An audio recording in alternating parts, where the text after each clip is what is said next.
Ahoy and welcome to Titanic Talkline. I am Alexia and I am really excited to welcome back Veronica Hinke because she has written a new book. Yes, I'm so excited. Alexia, Yay. thank you for inviting me onto the show again. It's so good to be back. It's always good to have you. I love talking about food and cooking, especially it's finally getting to be not 100 million degrees here in Texas. So you can actually think about using your oven and your stove. When it's 110 real feel, you do not want heat in your house. You do not. But now it's like feels like cooking season. Yeah, it does. It definitely does. Cooking season. And who doesn't love cooking season? I mean, you would hope nobody. But for anyone who might be newer to my show, Veronica has been on before to discuss her first Titanic cookbook, Last Night on the Titanic. What is your new book called and what is it about? Well, Excuse me. this new, bless you, the new book celebrates 25th anniversary of the movie Titanic. And I don't think you can see real well with my No, I could background. for a There we second, but go. it's a beautiful There we cover. go. It's listeners, it's black with gold. It's beautiful. It's the silhouette of Jack and Rose. Gorgeous. And on the back, it says recreate the elegance aboard the Titanic. And it's written for people who want to, um, share their hospitality with others, host people for a movie party or a Hmm. watch party. Um, I was really tickled last spring when that wonderful movie marathon was hosted with all the different Titanic movies. And maybe you want to do something like that at home, of having a couple of different movies screened throughout the day. And Yeah. this is a guide for that. It includes everything from recipes to do's and don'ts from the Edwardian years, Ooh. uh, some of the games that they would have played on board or that they would have played it during that time period. Oh, how So, fun. yeah, it's a lovely cookbook, but it is also a very fun cookbook. One of the things that I wanted to incorporate is movie snacks from the period. So malted milk balls, gumdrops, those wonderful, what we think of as old-fashioned treats. These are heart-shaped gumdrops that you can make that are actually really simple to make. Not a lot of fussy ingredients. Everything is really very, everyday items You could that just make that at home, right? you can make them at home. And there's a recipe for in the movie section, the movie snacks, of course, for caramel corn. Cracker Jack was Yes. produced, yeah, it was in the World Columbian Exposition of 1893 in Chicago. And that sort of introduced a new wave of interest in caramel corn. And so, it's very likely that it was made as a treat aboard the Titanic or in homes at that time, for sure, in homes at that time. And I would think maybe a snack aboard the Titanic. And of course, it's Popcorn Dan is Hmm. featured in this book as well. And this is sort of dedicated to him, the popcorn vendor from my hometown who was in third class and did not survive the sinking. Hmm. Uh, and there are also past appetizers, cocktails.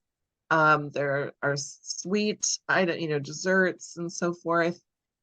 So there's just a nice range. There are 6 sections, and each item was really strategically considered and planned. One of the examples of some just real thought that went into figuring out how do you curate this cookbook um, was, there were 150 approximately Syrians aboard the Titanic, and hardly and nowhere near that number survived. Mm. And so I wanted to have a recipe that acknowledged that the immigrant story. And so I included a recipe for tabbouleh, which is a very classic Syrian dish, and one that I think, some of the moms that were packing up to take that trip might have packed up in their knapsack for that first day of travel. And um, this is, for those who don't know what tabbouleh is, it's a very parsley forward salad, and it's usually made with bulgur. So for real wheat and gluten conscious folks, I wanted to create a very plant forward recipe for this, and I used cauliflower instead of bulgur. So the cauliflower is ground almost to a cauliflower rice, and it's a really nice, light, refreshing salad. There's a pizza recipe to acknowledge Fabrizio, the traveling companion of Jack Dawson, and one of the things that I realized and was able to confirm through researching the book is pizza had only recently just been introduced to New York City around the time the Titanic sailed. So I had to include a pizza recipe. I feel like I remember a book from when I was, oh my gosh, a kid. Aha, here we go. A kid's book called How Pizza Came to Queens. And I Mm. think it was like a fictional retelling of how pizza came to New York. But yeah, sorry, that just reminded me a little bit of that about, yeah, like you were saying, how pizza is a slightly newer thing to us than we may have thought. Excuse me. Precisely. That's what I was getting at is, we thought pizza had been around forever, Hmm. but it makes sense, right? To figure out when did it get here? And it was right around that time. And so it was a new item. Obviously it caught, you know, huge popularity very fast. So it's Obviously, for good reason. It's yeah, delicious. Who doesn't like bread and cheese? right. Yeah. And speaking of bread and cheese, there's a recipe for Welsh rarebit, which Ooh. one of the first class passengers, Elise Lorette, I love this story that she crossed out Welsh rarebit on her menu, and because she saved her menu, we're able to see that and Hmm. see, what the menu had on it. And so I just made Welsh rarebit the other night for a cooking class, and it turned out so good. This recipe is made with Guinness. And so it's a nice flavor for it, and mustard, and um, the Welsh rarebit that most people are accustomed to is basically a big plate of bread with melted cheese over it, and um, a melted cooked cheese cooked with mustard, beer or wine, and some really nice spices and so forth. But Hmm. rather than have a big plate of it, I really wanted this to lean towards appetizers for a party. So I made these small on a baguette so that you could just eat them in 2 or 3 bites, pick them up off of a appetizer serving tray, and enjoy them as finger food. That makes sense. Not to say that, I mean, I love fondue and anything to do with melted cheese, but as you're saying, for a party, it's excuse me, it's a little bit less convenient to have those big communal things. Just in general, I went to a party that had a big thing of bruschetta and like pieces of crostini around it, and it's the same thing where you kind of have to what am I supposed to do with this? You have to kind of find a spoon, make a pile of the stuff, and then make your little tower of bread and wander away and assemble it strangely and hope you don't drop things everywhere. Right. We've all been there, Yes. Alexia. Like, how do I make it back to the table with all this? Right. And then you sit there and eat like a little squirrel with both hands, like, oh God, please don't drop everything. No one look at me and no one talk. I like that idea of just having them as individual little hand pieces. It eliminates that awkwardness. Well, especially with melted cheese. Melted cheese is not exactly easy to control. It's not. And I did the same thing with the lamb. Of course I had to include the lamb. It was just so famous from the movie. It was Hmm. the on the menu on the last dinner menu in first class on the 14th of April. And it was such a highlighted dish in the movie because, as you remember, Molly Brown says to Cal, kind of calling him out for his micromanaging ways, "Are you going to cut it for her too, Cal?" And she was kind of coming down on him about, um, you know, ordering for Rose. And As she it, should. right, right. So it was really a cute part of the movie. But when he orders, he says, "We'll have the lamb with mint sauce." And so the lamb with mint sauce, it's not really clear if it was a odd juice with fresh mint in Hmm. it, or if it was something more like a jelly, with like a bright green jelly. I like a bright green jelly type of mint sauce. So Sure. I made that. I love that on my Indian food. I fell in love with Indian food in London, and I always have to have a little jar of mint jelly on hand for when I'm, eating some Indian food. So I made it very similar to that. The lamb recipe is not with Indian spices or anything like that.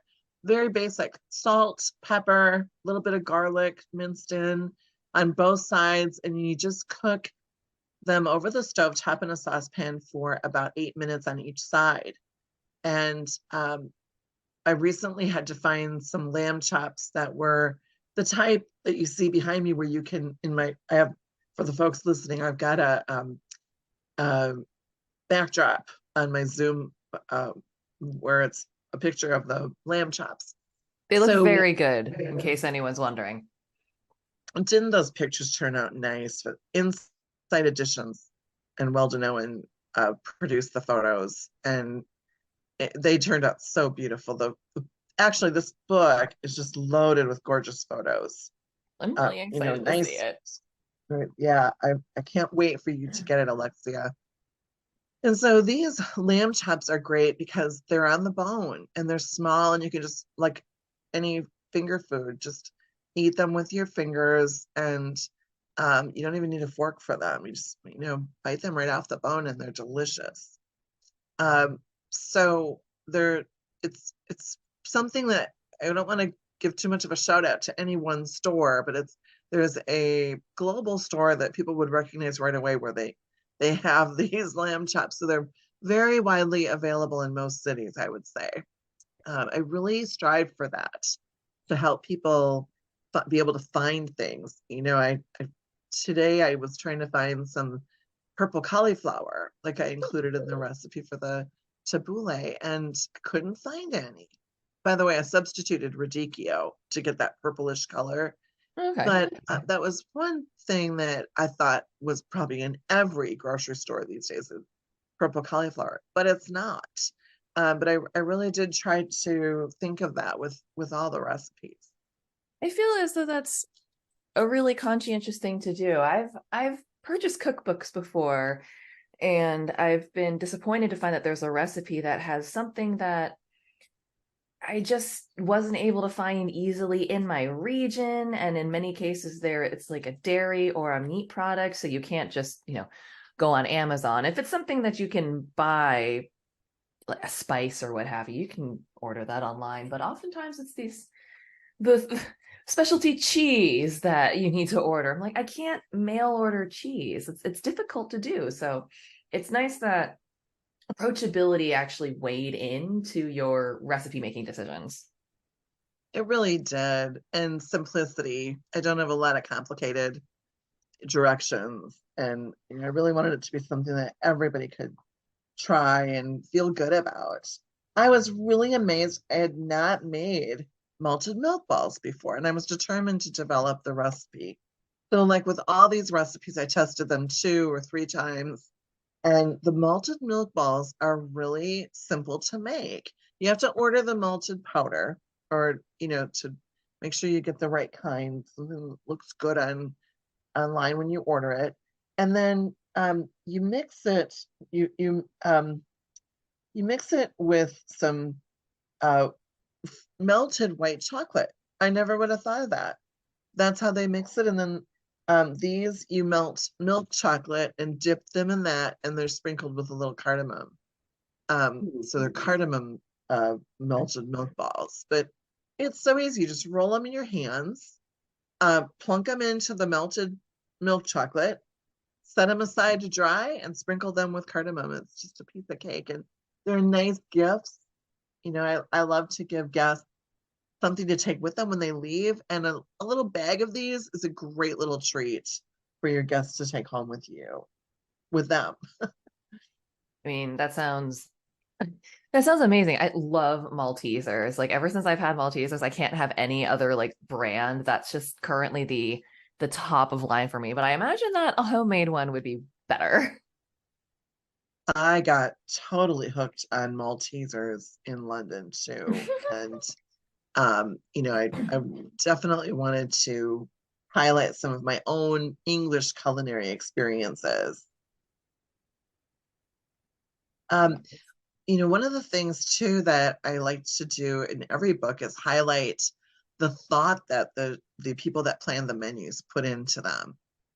And you probably remember how the crew menu had plover, which was a seabird, and how well they thought that out. And one of the things they did in second class is they were trying to do something special to acknowledge the United States where they were headed.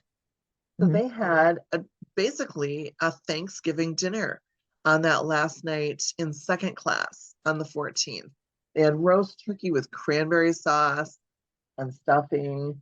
And I definitely wanted to include a recipe to acknowledge that. So there's a roast turkey recipe, and cranberry sauce. I wish I had thought at the time to put a little sidebar in. I, Cranberry sauce is so easy to make. It's just a cup of cranberries, a cup of water, a cup of sugar, boil it down for a little while, and you've got a really nice sauce.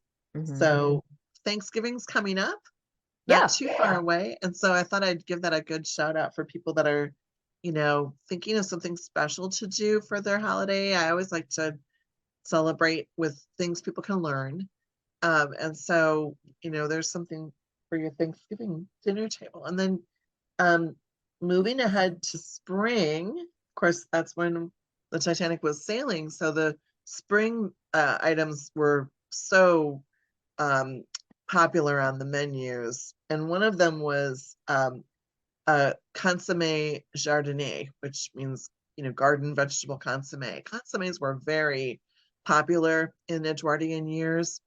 And of For people who course, don't know what it is, what is a consommé? thank you, Alexia, for getting me to take a pause there and give a little bit of side note here. So basically, it's a broth. It's a broth that could be either from vegetables, any other types of ingredients. It doesn't have to just be chicken or beef or vegetables. It could be, a fish broth, a fish consomme. Um, this consomme in the book is made from spring vegetables. It's a nod to the fact that they had so many different spring ingredients on those tables. Baby parsnips, new potatoes. Um, what else is in here? Spring peas, of course, spring onions, and Easter egg radishes. Hmm. So we don't have these recipes. We know they had a consomme jardinier. Uh, Jardinier means a garden in French. I don't know if I can't remember if I mentioned that, but garden consomme, so garden vegetable consomme. Hmm. And we don't know what those chefs put in there. So I really got creative and thought, I want to put all spring ingredients into this. And I just basically boiled them down, got a really nice broth, and then I put a few things into the broth after it was strained, put a few things back in, like the radishes, pieces of the radishes, the peas. So there's a little something in there to chew on, but most of it is like a broth. Sounds really good and light. Yes, very nice and light. Very nice and light. Trying to think what else I should. What is your favorite item from the menus, Alexia? What are you most interested in? I think I'm really fascinated by appetizers of the time. I've noticed that, I don't know, maybe this is just me okay, this is just me talking out of the clouds, but I think that in my just observing of menus, not to say that main dishes don't change, but I've noticed slight more consistency with mains. Like you'll find lamb chops almost every decade. You'll find a Yeah. light spring fish. But I think that I find that appetizers change the most. That's where I guess people get like artistic and what have you. It's where you try new things. It's, where people show off their amuse bouche and what have you. So I find appetizers fascinating because I think that that's a really neat way of almost tracking time and food trends. Good point.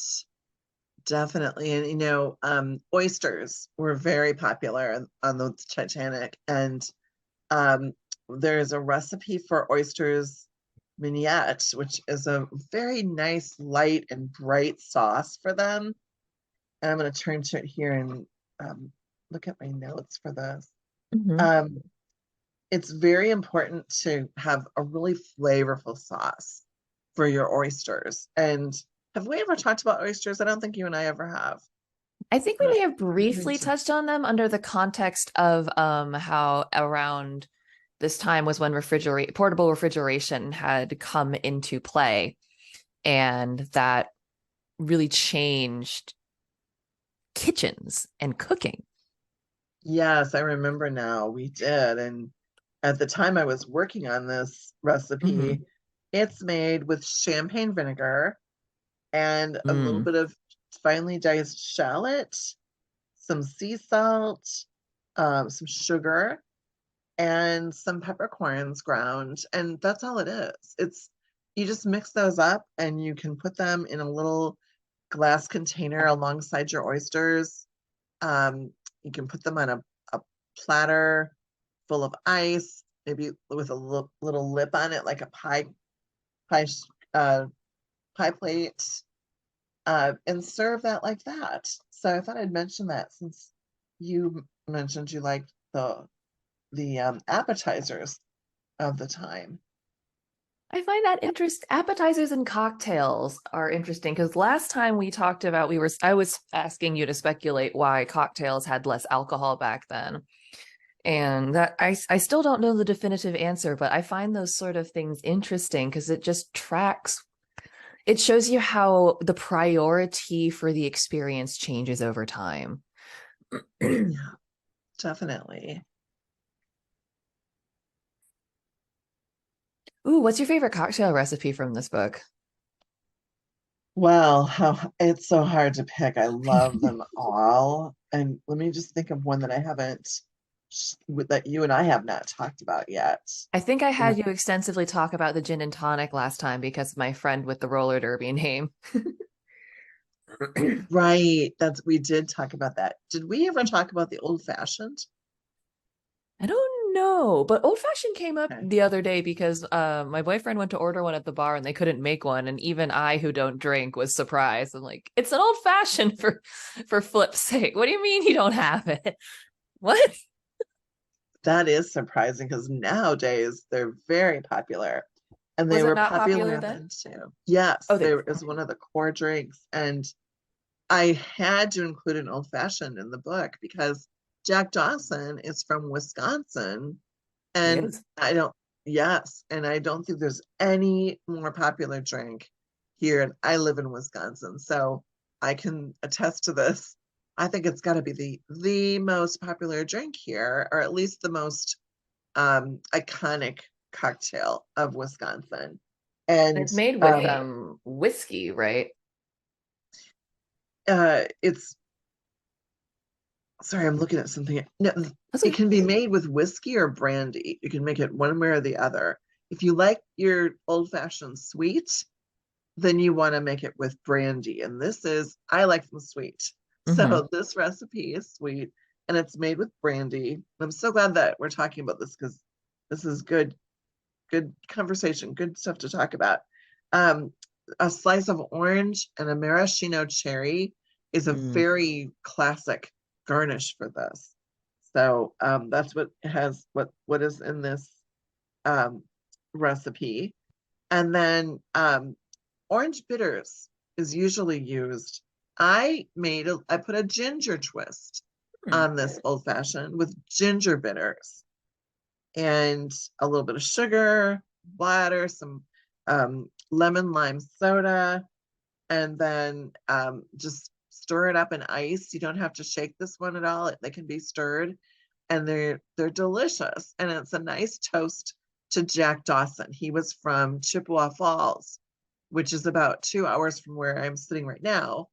And he talks about that in the movie, about how he would go ice fishing in Chippewa Falls on Lake Wissota, which, you know, that was the most interesting thing about, all the different facts that went into the movie, because there wasn't a Lake Wissota at the time the Titanic sailed, because it was a man-made lake.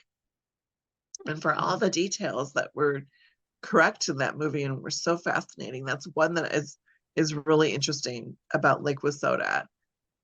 So I wanted to have an old fashioned in the book for him, and that is one of my favorite drinks. I like to go to dinner here in Wisconsin, and when it's a new place I haven't been to, if I haven't tried their old fashioned, I always want to try their old fashioned. It's your barometer of whether or not they can handle it. Yeah, I gotta check it out and see if it's something that, will I come back for this? I think that's fair. Yeah. You mentioned that the old fashioned was a nod to Jack. What do you have in there that's for Rose? Well, I think that, you know, there's probably the lamb chops, because Hmm. you where I definitely thought of Rose with that, because Cal orders her lamb for her, and that's such a statement, isn't it, from the movie? And Yeah. then the gumdrops, the heart-shaped gumdrops, I that's kind of a nod to Rose and her heart necklace, and just the whole love story. One of the reasons I love the Titanic movie so much is because it's just the classic love story, and it reminds you of falling in love for the first time all over again. And it's just, I think that's one of the reasons it still resonates so well with people. What is your favorite thing about the movie, Alexia? What do you like the most about the movie? There's a lot that I really like about it, but I think for me, what I most enjoy is that it is a mutually consensual love story. There's so many movies of the 90s and 2000s that um they have this particular trope about them where it's very much that quote unquote bad boy attitude where the guy will, kind of really mistreat the female protagonist in a way. And then in the end, for whatever reason, it all is forgiven because suddenly he's nice. There's never any apology or reformation. It's just that you're supposed to accept somebody. And I thought, as I got older, I realized what a horrible message that is and how different Titanic was. Yeah, yeah, that's really true. Yeah, and I realize that that's a very simplified way of putting it. But yeah, if you think about movies of the 2000s, anyone who's listening, think about like 10 Things I Hate About You, She's All That, She's the Man, all these movies that had a quintessential makeover in them. You know, excuse me, the male love interest doesn't usually start off by treating her like a queen, let's just say. Yeah, yeah, I'll tell you, Jack Dawson really showed a lot of guys how to do it. Hey, how do you feel about this if we play a game of tell me if there's a section in the book, do's and don'ts of Edgewardian etiquette. Yes, So how about if we, I'll read one of these to you and tell me if it's a do or don't. I am prepared to fail at all of you. Let's do it. No, you won't. Men should never leave their hat on in the presence of someone of higher social standing. Do that or don't. You men should not have a hat on in the presence of someone that is of higher social rank than them. Good. Yes, it's a don't. Resist the urge. Here, I better phrase this a little differently. I think the way these are phrased, this will be a little better. Um, is this a do or don't? Resist the urge to thank the serving staff or make a fuss over how well they are looking after everyone. I'm, you know, No, don't that's do what I that. do. Yes, good. Which is Just take, it's so counterintuitive to today. Sorry, I didn't mean to interrupt you, but like, yeah, you now how rude would that be? yes. And I do that a lot. I'm kind of a gusher, and I thank you so much when I'm, Same. yeah. And I just have to do it. So Hmm. that would be hard.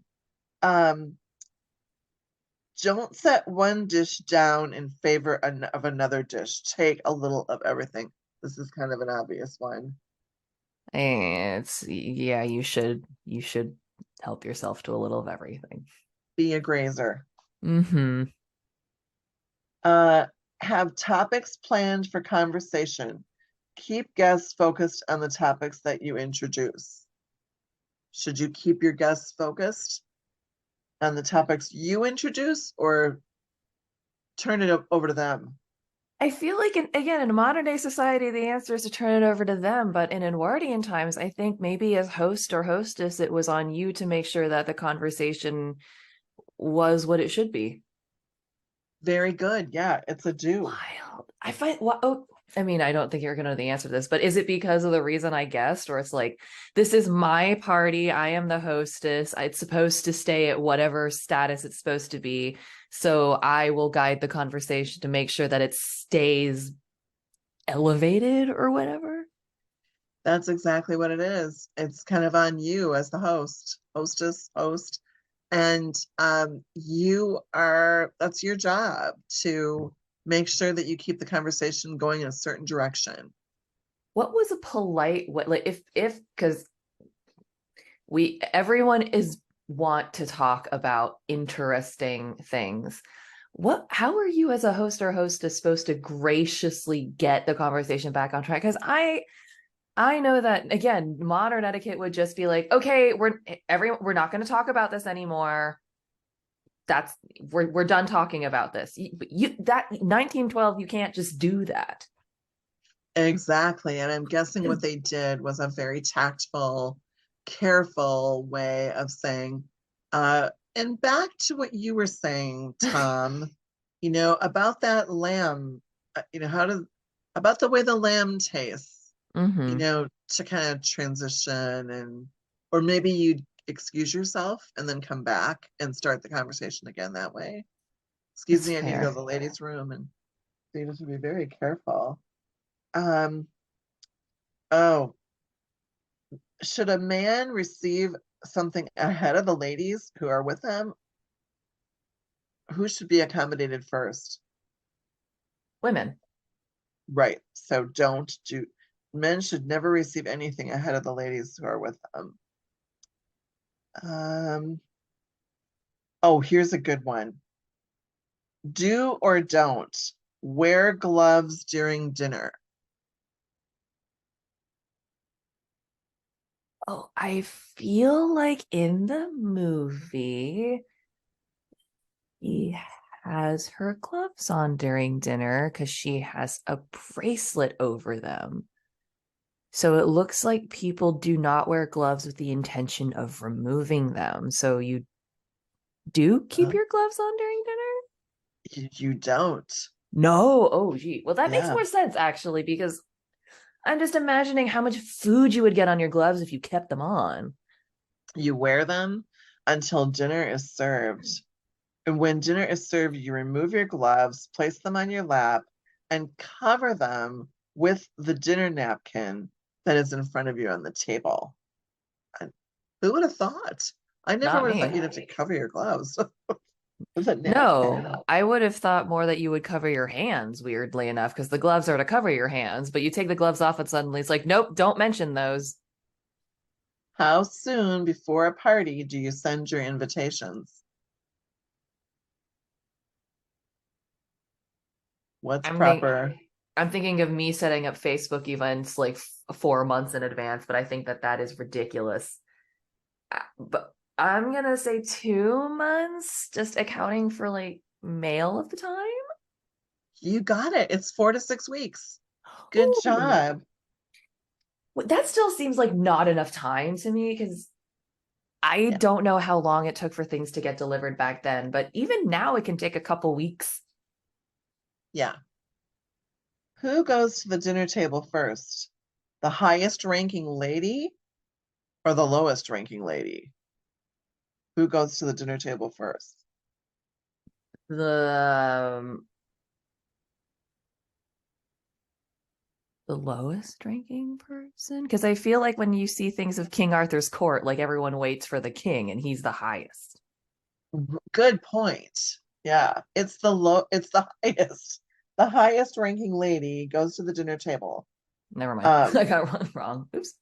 and does the host take the lady or does the hostess take the lady?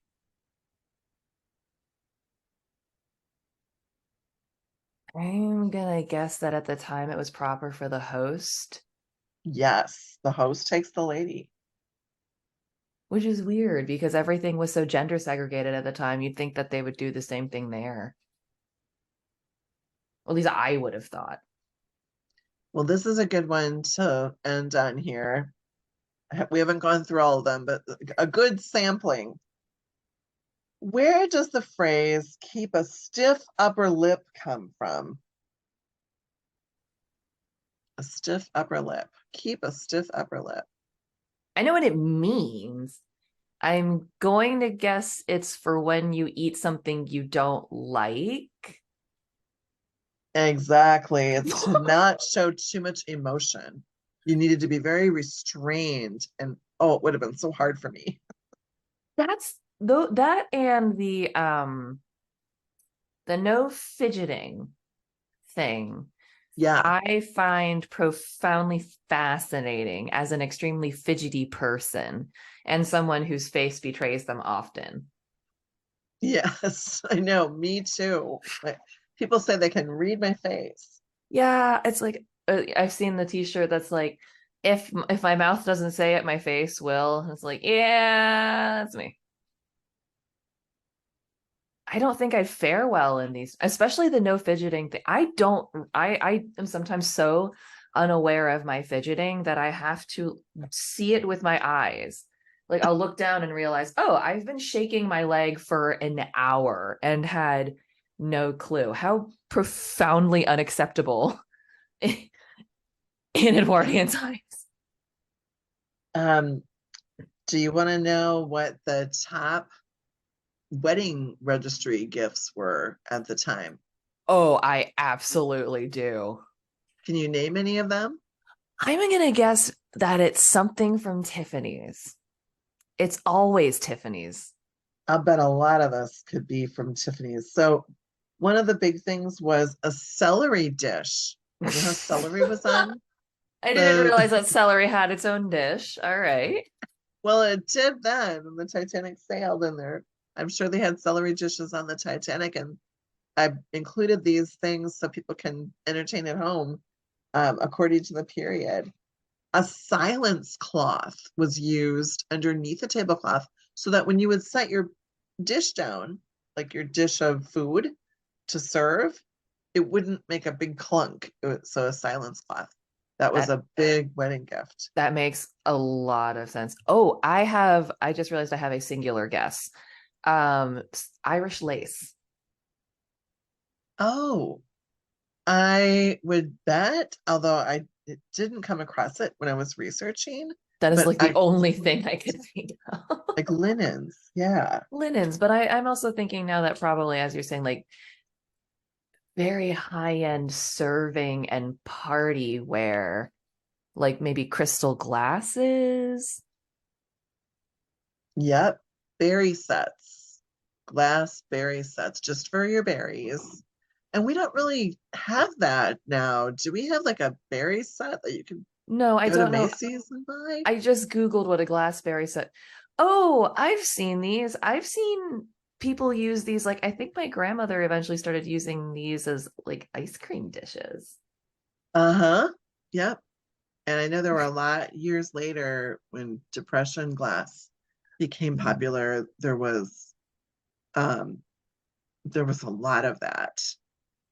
There was a lot of chocolate pots, hot chocolate, an actual pot and cups dedicated to hot chocolate.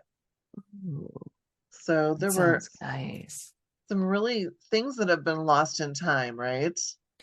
I think that's really interesting how, you know, there used to be so many individual items. Like no one has a celery dish anymore. We usually just have a general like serving or chafing dish that we use for all of our vegetables. Yeah, exactly. And that was a dedicated celery dish. We don't really serve celery that much. No, thankfully. I'm sorry. I'm a celery hater. It is just stringy water. Well, what do you put in your Waldorf salads then? I don't really eat a lot of salads. I should. I have to. I have terrible eating habits. That's also why I'm excited for this book because I also know I do like historical cookbooks because, well, not the ones from the 50s and 60s. Those are just like culinary horror shows. But they are Alexia. so much gelatin and weird hot dogs in them. Like, why? But I do like a lot of historical cookbooks because they do have a little bit less like added sugar, and some of a little bit less of the added ingredients. And as my, stomach and digestive system get more sensitive, that's very impactful. Yeah, yeah. Now I know you're a huge fan of the movie, so I have to ask you this trivia question. Okay. When Jack tells Rose that he worked in Monterey, California, remember? He Hmm. was telling her about his life. Do you remember what he did out there? You worked on a squid boat in Monterey. I knew you were gonna nail this. So guess what I had to do? I had to include a calamari recipe in honor of that Wow. story. How did you decide to prep the calamari? I'm guessing it wasn't fried.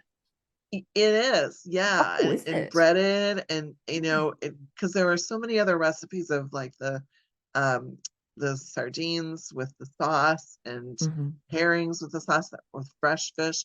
I thought I want to make these like we know them today, how they Mm-hmm. would be today, and how people love them, just like you'd get in a restaurant. So it's a batter and they're fried, and then a nice tomatoey sauce. But good for you. I knew you would get that right, Alexia. Yay. How many times have you watched the movie?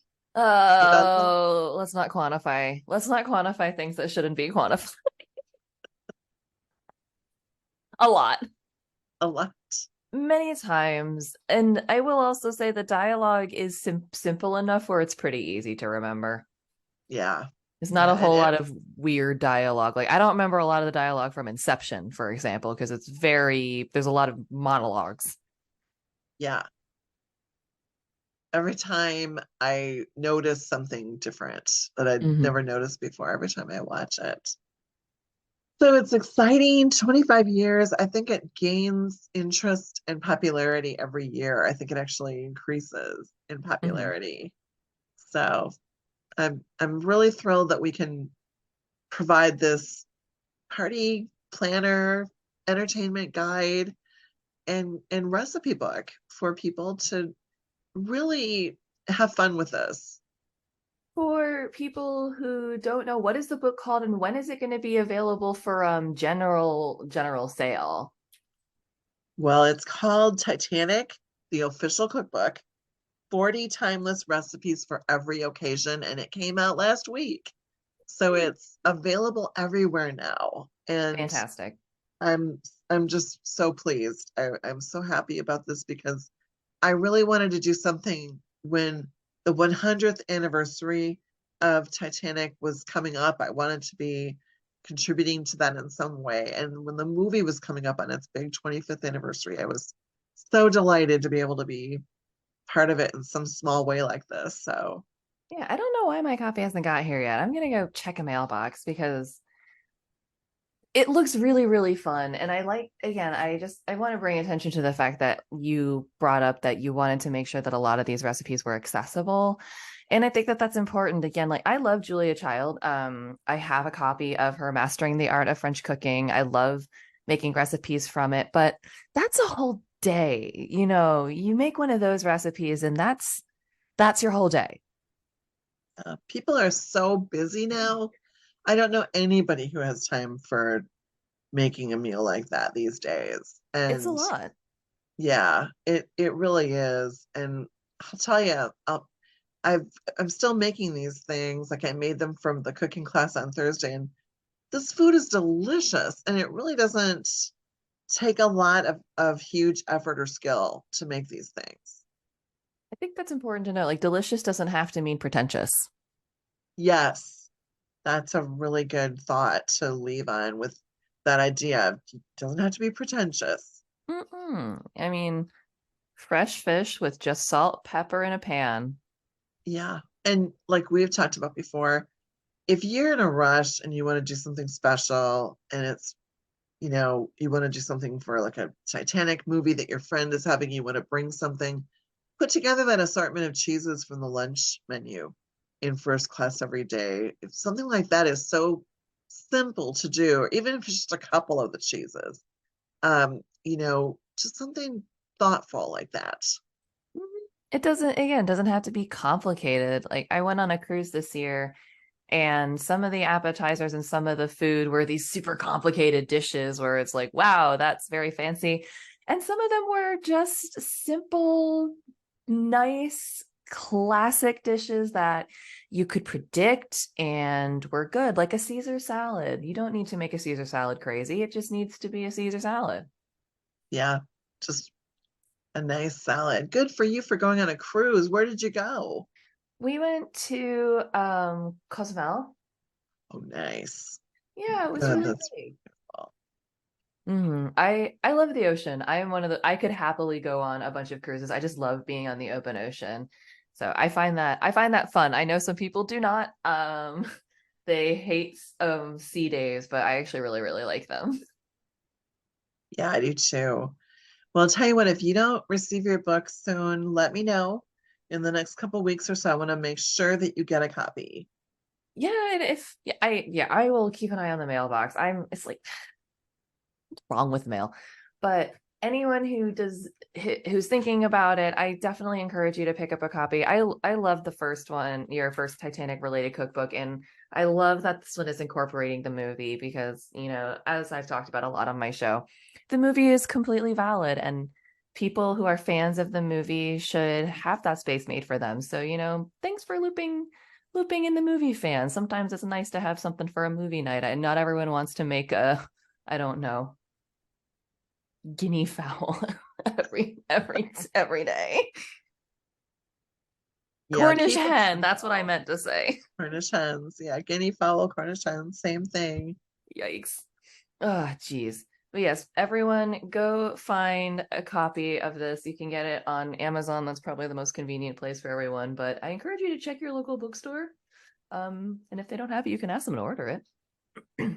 And I just have to say something to you. Thank you so much for helping to keep these stories alive and for all that you do to connect people with these stories because you've been so dedicated with your podcast and it just shows the love and care that you put into it.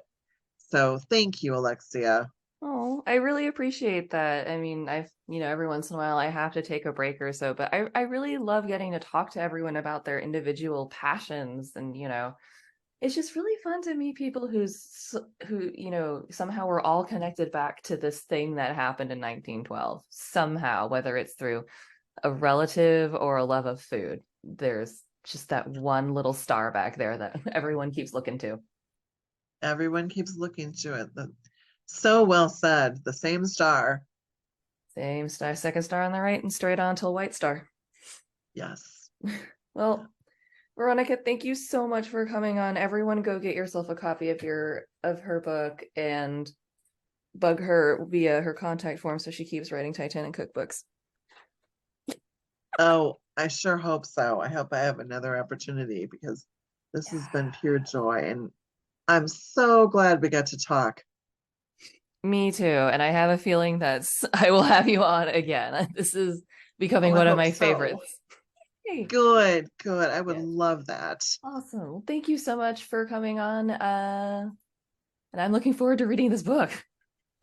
All right. Okay. I hope you get it soon. Same. Okay. Thanks so much, Alexia. Thank you.